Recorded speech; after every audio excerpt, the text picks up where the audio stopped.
राध्या ने एकता भाभी का साथ देते हुए पूरे परिवार वालों से झूठ बोला। प्रथम को सारी सच्चाई पहले ही पता चल गई थी, लेकिन प्रथम भी यहाँ राध्या के कहने पर परिवार वालों को सच्चाई नहीं बताता है। जैसे ही ओमकार को सच्चाई का पता चलता है, वे बहुत गुस्से में हो जाते हैं और एकता के पति ने जोरदार थप्पड़ उसके गाल पर जड़ दिया। गुस्से में आकर राध्या हाथ जोड़कर एकता को बचाने के लिए कहती है कि यह सब कुछ एकता भाभी की मजबूरी थी। पैसों के चोरी होने की खबर से मित्तल भवन के विशाल हॉल में सन्नाटा फैल गया था। हर किसी के चेहरे पर बेचैनी और चिंता साफ झलक रही थी। ओमकार गुस्से से बेतहाशा इधर उधर टहलते हुए बार बार कह रहे थे कि इतना बड़ा अमाउंट, इतनी बड़ी रकम और वह भी बिजनेस का पैसा, आखिर कहाँ गया? यह घर अब मुझे क्लाइंट्स के सामने शर्मिंदा कर देगा। दादी माथे पर हाथ रखकर बुदबुदा रही थी, हे भोलेनाथ, ये कौन सा अशुभ समय आ गया? 1 करोड़ गायब हो जाए और घर की बहुएं और बेटे चुपचाप खड़े रहे। रजनी ने तुरंत जवाब दिया, माँ जी, यह सब आपकी लाड़ प्यार की वजह से हुआ है। आप हमेशा प्रथम की गलती माफ कर देती हैं।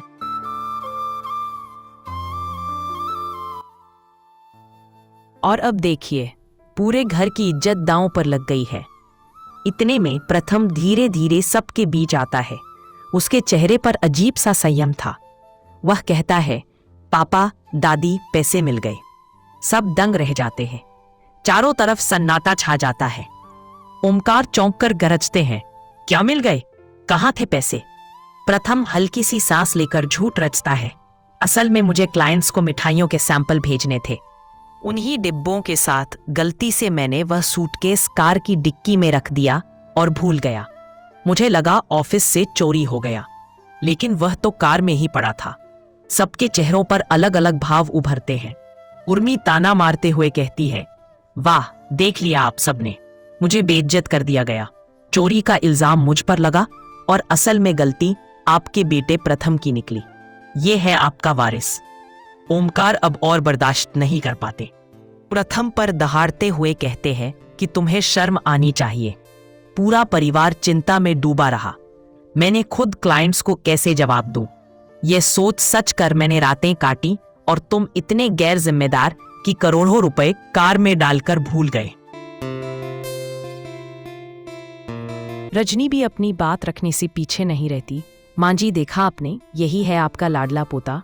आप हमेशा इसकी गलती को नजरअंदाज कर देती हैं, लेकिन अगर मेरी बहू से जरा सी गलती हो जाए तो आप पूरे घर को सिर पर उठा लेती हैं। दादी पलटवार करती हैं, और तुम अपनी बहू की गलती क्यों नहीं देखते? भूलना मत, इस घर में यदि किसी ने सबसे बड़ी जिम्मेदारी निभाई है तो वह सिर्फ और सिर्फ राध्या है। वही है जो इस घर की असली बहू कहलाने के लायक है। तनाव अपनी चरम सीमा पर पहुंच चुका था।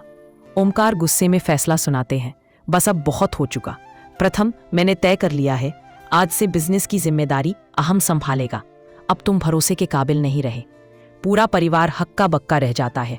प्रथम के पैर तले जमीन खिसक जाती है और उसकी आंखों में आंसू छलक आते हैं। दादी कहती हैं, जो होना था हो गया। अब भगवान का शुक्र करो कि पैसे सुरक्षित मिले और ज्यादा ताने मारने से कोई फायदा नहीं। दर्शकों, यहाँ सबसे बड़ा ट्विस्ट था। असलियत में तो कहानी कुछ और ही थी। उस रात स्टोर रूम में राध्या और एकता भाभी आमने सामने खड़ी थी। राध्या की आंखों में गुस्सा और सवाल था। वह चीखते हुए बोली, एकता भाभी, आखिर आपने ऐसा क्यों किया? अपने ही घर से 1 करोड़ रुपए चोरी क्यों किए? क्यों? एकता कांपते हुए हाथ जोड़कर रो पड़ी और कहने लगी, मजबूरी थी। मेरे पिता बहुत बीमार थे और इलाज के लिए हमारे पास पैसे नहीं थे। उन्हीं ने कितनी मुश्किलों में हमें पाला पढ़ाया। इस घर में बहू बनकर मैं तो सिर्फ एक नौकरानी की तरह रह गई थी। ना नौकरी करने की इजाजत, ना अपनी पढ़ाई का कोई उपयोग। ऐसे में जब मेरे पिता की जान पर बनी तो मैं क्या कर सकती थी? हाँ, मैंने चोरी की, लेकिन मजबूरी में। एकता घुटनों पर गिरकर रो पड़ती है और विनती करती है, राध्या प्लीज यह राज किसी के सामने मत खोलना। अगर सच सबको पता चला तो मैं इस परिवार में मुंह दिखाने लायक नहीं रहूंगी। मेरी सारी इज्जत मिट्टी में मिल जाएगी। राध्या की आंखें नम हो जाती हैं। वह चुपचाप एकता को देखती रहती है, लेकिन दरवाजे के बाहर खड़ा प्रथम यह सब सुन रहा होता है। उसके चेहरे पर गहरा दर्द और मन में उथल पुथल थी। वह सोचता है, चोरी एकता भाभी ने की, लेकिन अगर यह बात बाहर गई तो भाभी की इज्जत मिट्टी में मिल जाएगी और राधिया पर भी सवाल